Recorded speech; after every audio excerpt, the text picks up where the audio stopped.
जंगल में एक चिड़िया रहती थी जिसका नाम रानो था। उसके पति का निधन हो गया था और रानो रोज दूसरों के घरों में जाकर काम करती थी।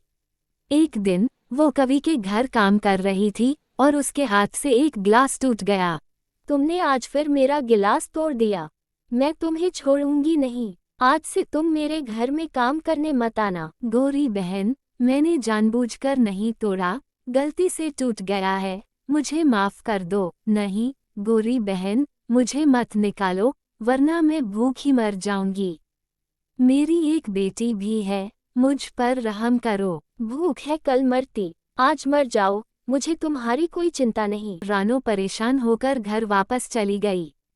उसकी बेटी ने पूछा कि क्या हुआ। माँ, क्या हुआ? परेशान क्यों है? बेटी, गोरी ने मुझे काम से निकाल दिया है। मैं सोच सोचकर परेशान हो रही हूँ कि अब हम क्या करेंगे। कुछ दिनों बाद उनके घर में जो भी खाना था वो खत्म हो गया और रानो को कोई काम नहीं मिला। बेटा, सारा खाना खत्म हो गया है। अब हम क्या करेंगे? चलो हम माँ के घर चलते हैं जो दूसरे जंगल में है। रानो ने अपनी माँ के पास जाने का फैसला किया जो दूसरे जंगल में रहती थी। माँ बेटी उस जंगल की ओर चल पड़ी। रास्ते में वे नदी के किनारे रुकी। चिड़िया की बेटी बोली, मैं बहुत थक गई हूँ, हम कुछ देर आराम कर लेते हैं। हाँ, मैं भी बहुत थक गई हूँ, थोड़ी देर आराम कर लेते हैं। चलो, हमें शाम होने से पहले दूसरे जंगल में जाना है। वे माँ के घर पहुँच गईं और वहाँ बहुत खुश हुईं। जब उन्होंने दरवाजा खटखटाया तो एक कबूतर बाहर आया। आप कौन हैं? ये तो मेरी माँ का घर है। मैं कबूतर हूँ, मैं जहाँ रहता हूँ। तुम्हारी माँ 1 महीने पहले मर गई थी, अब यह मेरा घर है।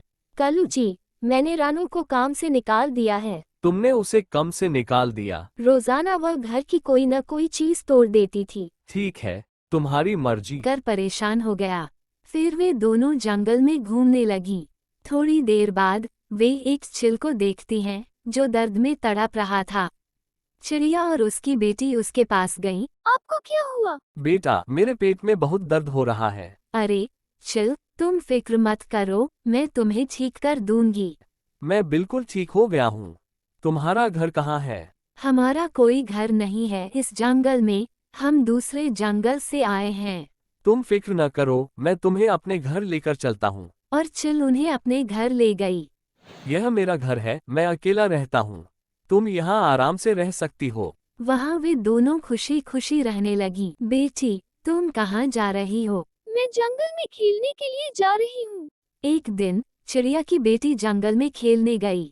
जंगल बहुत सुंदर था। उसने देखा कि वहाँ आम के बहुत सारे पेड़ हैं और वह बहुत खुश हुई। बहुत सारे आम के पेड़ हैं, चलो चलकर देखते हैं। हाँ, यहाँ तो आम के बहुत सारे पेड़ हैं, पहले पेट भरकर आम खा लेते हैं। आए, उसकी माँ ने कहा कि उन्हें आमों की टोकरी लेकर दूसरे जंगल में जाना चाहिए। वहाँ जाकर उन्होंने आम बेचे। हम आमों को दूसरे जंगल में जाकर बेचेंगे। वहाँ जाकर उन्होंने आम बेचे। वहाँ बहुत सारे पक्षी आए और शाम से पहले उनकी सारी आमें बिक गईं। वे दोनों बहुत पैसे जमा कर लेती हैं। वहीं गोरी कवि आती है और चिड़िया से पूछती है, रानू, तुम अब कहाँ रहती हो और यह क्या कर रही हो? हम दूसरे जंगल में रहते हैं, वहीं से आम लेकर आते हैं। बहुत अमीर हो रही है। वह रोजाना एक दूसरे जंगल से आम लाती है और जहाँ पर बेचती है। आज हम भी आम लेने चलते हैं। ठीक है, हम दोनों जंगल में जाएंगे। फिर गोरी कवि अपने पति के साथ जंगल की ओर जाती है। आम का बड़ा पेड़ है। अमीर हो जाएंगे। हम रोजाना जहाँ से लेकर जाएंगे। रास्ते में उसे सांप काट लेता है और वह वहीं मर जाती है। अगर हमारी वीडियो अच्छी लगे तो लाइक, सब्सक्राइब और अपनी तरह एक अच्छा सा कमेंट कर देना।